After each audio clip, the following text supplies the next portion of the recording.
주야로 묵상. 오늘은 마태복음 18장 15절에서부터 20절까지의 말씀입니다. 교회는 이 죄로부터 보호받아야 합니다. 왜냐하면 여전히 약한 세상은 죄에 물든 악한 세상이잖아요. 타락한 세상이고요. 그리고 성도들도 구원받은 자들이지만 여전히 그 안에 죄와의 싸움이 있고요. 때로는 죄로 인하여 넘어질 수도 있고요. 이 죄의 문제는 현실입니다. 교회 안에 숱한 그런 죄의 문제들이 있고 또 교회는 그 죄 때문에 죄의 문제로 인하여서 큰 어려움을 겪을 수 있는 거죠.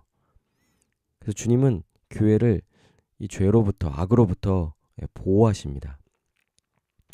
어떻게 이 모든 것들이 이루어질까요? 보면 일단 교회 안에 죄를 범한 자가 이제 있을 경우 그리고 그 죄가 드러났을 때 어떻게 합니까? 죄에 대해서 회개할 것을 권면합니다. 그러면 자신이 죄를 지었으면요. 그 죄에 대해서 누군가가 권면해주고 그것이 죄라는 것을 명백히 성경적 기준을 통하여서 죄라는 것을 알려주면요. 그것을 받아들이고 회개해야 하는 거예요. 그러면 권면한 자는 그 형제를 다시 얻게 되죠. 이게 가장 이상적인 형태인 거예요. 교회는 이런 모습이어야 합니다. 그러니까 서로를 지켜줘야 돼요. 왜냐하면 이게 누군가가 본자가 직접 해주지 않으면 사실 말하기 되게 어려운 거거든요. 그래서 누구든지 해야 하는 겁니다. 우리 교회 지체가 죄를 범하였고 넘어져 있다면 직접 가서 1대1로 먼저 해야 합니다.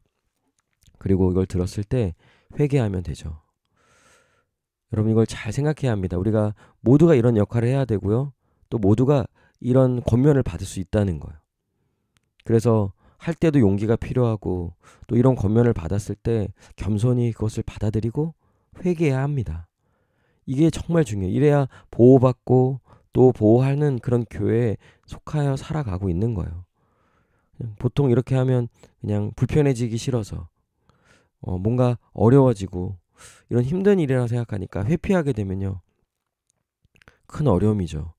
왜냐하면 죄로부터 보호를 받아야 되는데 그거를 방어해 줄 만한, 지켜줄 만한 그 방어선이 없는 거예요. 근데 바로 우리 교회 성도들이 서로를 도우며 지켜줄 때 그 죄로부터 보호받을 수 있는 거죠. 그런데 만약 듣지 않거든 회개하지 않으면요. 혼자 가지 아니하고 한두 사람을 더 데려갑니다. 증인으로 삼는 거예요. 왜냐하면 회개하지 않았다는 것을요. 증언해 줄 사람이 필요한 거예요. 그래서 물론 두 번째 갔을 때도 회개하기를 간절히 구하면서 가겠죠. 그러나 첫 번째 회개하지 않았기 때문에 두 번째도 회개하지 않을 가능성이 굉장히 높죠. 그래서 이때는 처음에는 그 사람의 명예와 회개한 이후에 교회 생활을 통해 잘해야 하기 때문에 혼자 가지만 두 번째는 달라지죠. 한두 사람을 데리고 갑니다. 그리고 그 모든 과정을 직접 보게 하죠. 그런데도 이제 만약에 듣지 않는다. 그러면 이제 교회에 말하고요. 그건 이제 공적인 일로 해결해야 하는 거죠. 그래서 이제 목사와 장로가 이 일에 개입하게 되고요. 그리고 직접 가서 이 모든 진상을 파악하고 어떻게 된 경위인지 그리고 이 과정이 절차 어땠는지를 충분히 숙고한 다음에 그리고 교회는 권위를 가지고 우리 주님이 주신 이 직분을 가진 또 권위를 가진 또 교회를 다스려야 할 목사와 장로는요. 이제부터 교회 이름으로 또 주님의 이름으로 분명히 말하게 되는 것이죠.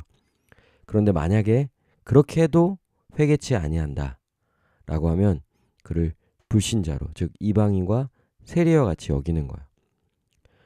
믿었고 세례를 받았다 하더라도 죄에 대하여 회개하지 않은 자는요. 그건 참된 믿음을 가진 자라고 볼 수 없죠. 그래서 교회는 그들의 권징과 또 출교로서 죄의 문제를 다루게 되는 것이죠.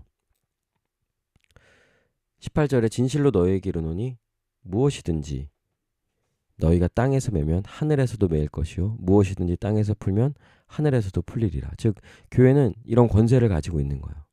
교회가 세례를 베풀었을 때 그것은 결국 그가 구원받았다는 것, 하늘이 열렸다, 하늘에서 풀렸다라는 거고요.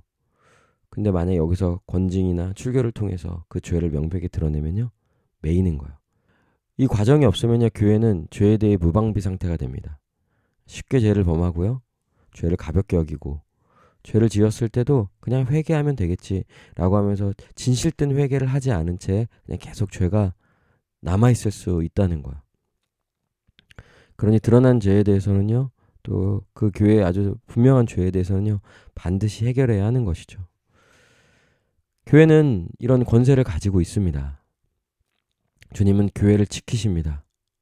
그래서 교회 성도들은 모두가 함께 서로를 지켜줘야 하고요. 또 교회 직분자들은, 특별히 목사와 장로는 이것이 이 죄의 문제를 공적으로 다루는 일에 있어서는요, 철저히 하나님의 말씀이 근거가 되어야 하고요. 그리고 그 절차를 바르게 시행하고, 그래서 교회가 죄에 물들고 교회 성도들이 죄에 넘어지지 않도록, 혹 넘어졌다 하더라도, 죄를 범하였다 하더라도 다시 그 죄에 대해서 회개할 수 있도록 권면해야 하고요. 만약에 그렇게 회개하지 않는 자에 대해서는요, 출교해야 합니다. 근데 여기서 출교하다는 것은 이제 내쫓는 거예요. 근데 그냥 막 버리는 게 아니죠. 불신자로 간주한다는 것은요, 다시 복음을 들어야 한다는 거예요. 다시 그 믿음이 확증되어야 한다는 것이죠. 그냥 대충 넘어가는 것이 아니라 이 죄의 문제를 반드시 해결하고 다시금 그 믿음의 참됨을 드러내서 그 구원을 확증할 과정을 다시 밟아야 한다는 거예요. 여러분, 그래야 합니다. 안 그러면요, 정말 미래에 주님 앞에 서게 되는 날 정말 큰 어려움을 겪게 될 수 있는 거예요. 주님이 너희가 누군지 모르겠다. 그럼 그때는요, 돌이킬 기회가 없는 거예요. 이거를 다시 회복할 수 있는 기회조차 주어지지 않는 거죠. 근데 지금 여기서 어떻게 합니까? 주님은 교회를 보호하십니다. 죄에 대하여 그냥 가볍게 여기지 말고 죄를 철저히 다루고, 그리고 이 믿음 없는 자, 그 회개하지 않는 자에 대해서는요, 그가 설령 세례를 받았다 하더라도 다시 회개할 수 있는 기회를 주는 거예요. 불신자로 간주하고 다시 복음을 듣고 다시 믿음을 회복해서 그 믿음의 참됨을 드러내고 구원을 확증할 수 있는 과정을 다시 밟게 하여서 결국 미래의 주님 앞에 서게 되는 날, 진정한 구원을 받기 위하여서 다시 이와 같은 과정을 밟아야 한다는 것이죠. 여러분, 이런 교회에 속할 때 우리의 영혼은 보호받습니다. 또 교회는 이런 절차를 바르게 실행해야만이 죄로부터 이 교회를 지킬 수 있는 거예요. 이게 주님이 교회에 주신 권세인 거예요. 그래서 교회는 이것들을 잘 실행할 수 있도록, 또 교회 모든 성도들과 또 교회 직분자들은 이 일에 잘 신중하게, 또 겸손하게, 진지하게 잘 참여해야 하는 것이죠. 이 시간 함께 기도할 때 죄에 대하여서 정말 철저히 다루고 싸워 나아가는 우리 교회가 되게 해달라고, 각자가 또 그 역할을 제대로 해서 우리 교회 지체들을 돌보고, 또 자신도 죄로 인하여 넘어졌을 때, 이런 권면이 왔을 때 정말 겸손한 마음으로 바로바로 회개해서 그 죄의 문제를 빠르게 해결할 수 있게 해달라고 이 시간 함께 기도하시겠습니다.